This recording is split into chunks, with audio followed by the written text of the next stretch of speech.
Hello बच्चों, आज हम बात करेंगे फार्मेसी काउंसिल ऑफ इंडिया का जो नोटिफिकेशंस जो ड्राफ्ट रूप में है, diploma in pharmacy exit examination regulations. तो इस रेगुलेशंस में क्या ऐसा है जो हमारे फार्मेसी स्टूडेंट को जानना चाहिए। तो बेसिकली ये नोटिफिकेशंस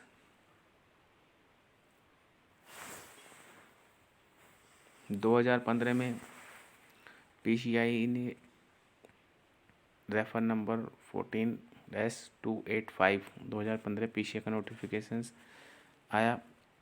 देन उसके बाद इसका दूसरा जो नोटिफिकेशंस आया वो मार्च 2018 में। तो उसी आधार पे इसका शॉर्ट टाइटल दिया गया है, दीज रेगुलेशंस में be called the diploma in pharmacy exit examination regulation 2018।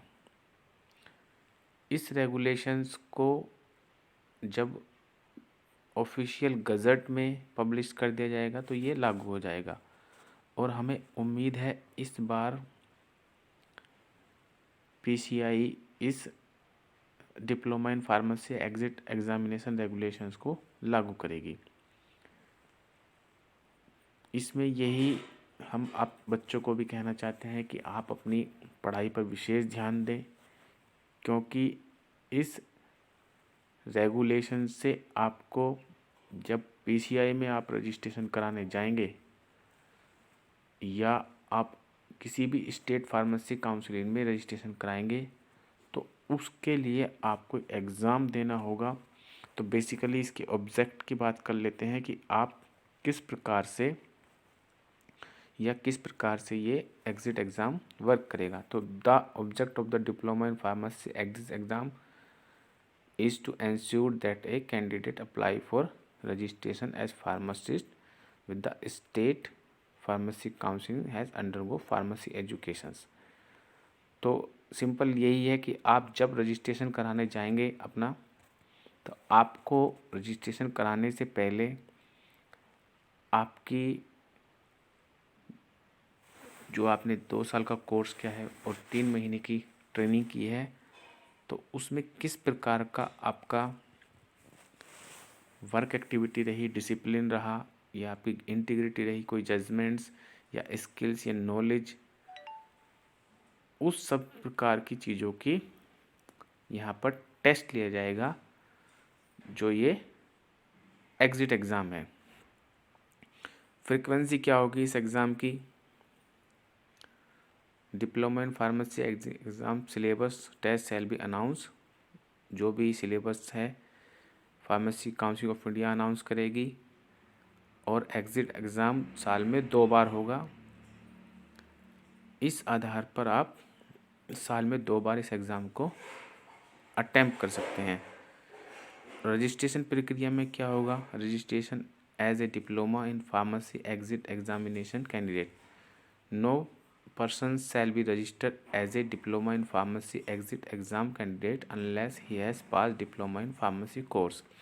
अगर आप diploma in pharmacy course pass भी कर लेते हो तो इसका मतलब ये नहीं है कि आप अपना रजिस्ट्रेशन करा सकते हैं। तो उससे पहले आपको ये फार्मेसी एग्जिट एग्जामिनेशंस पास करना होगा।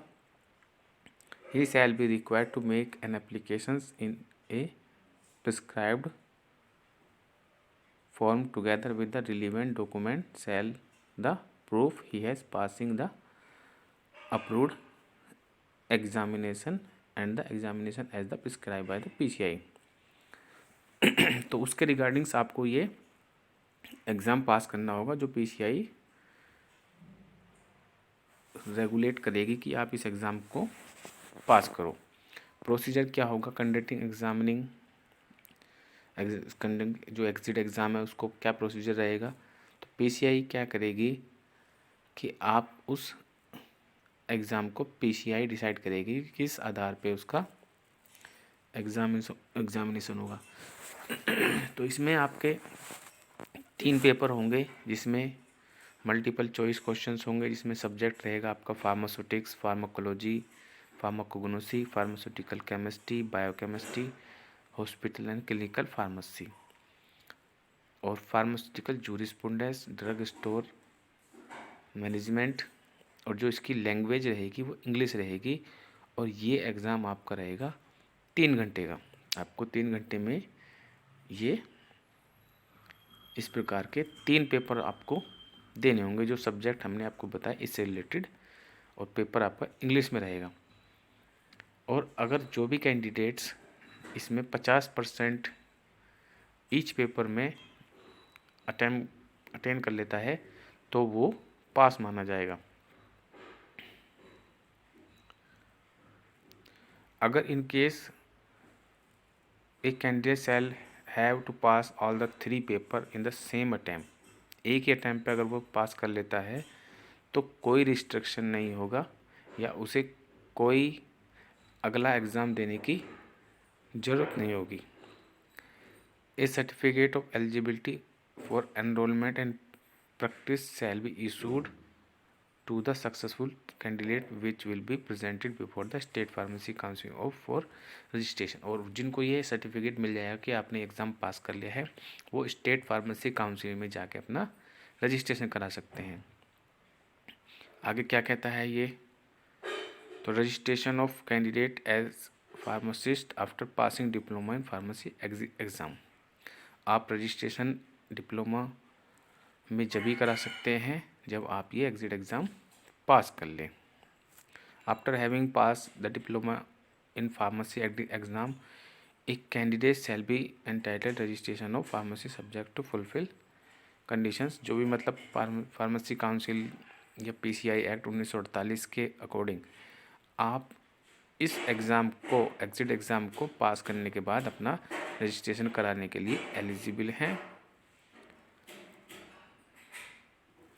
और हमें उम्मीद है आपको ये इन्फॉर्मेशंस अच्छी लगेगी, और हम अपने जो स्टूडेंट्स हैं फार्मेसी के उन्हें यही सजेस्ट करेंगे कि आप अपना फार्मेसी को सीरियस होकर पढ़ाई करें कि आपको आने वाले समय में दिक्कत ना हो, और आप इस प्रकार से अपनी पढ़ाई करें कि आपको ये एग्ज़ाम ज़्यादा टफ ना लगे और आप आराम से इस एग्ज़ाम को पास कर लें।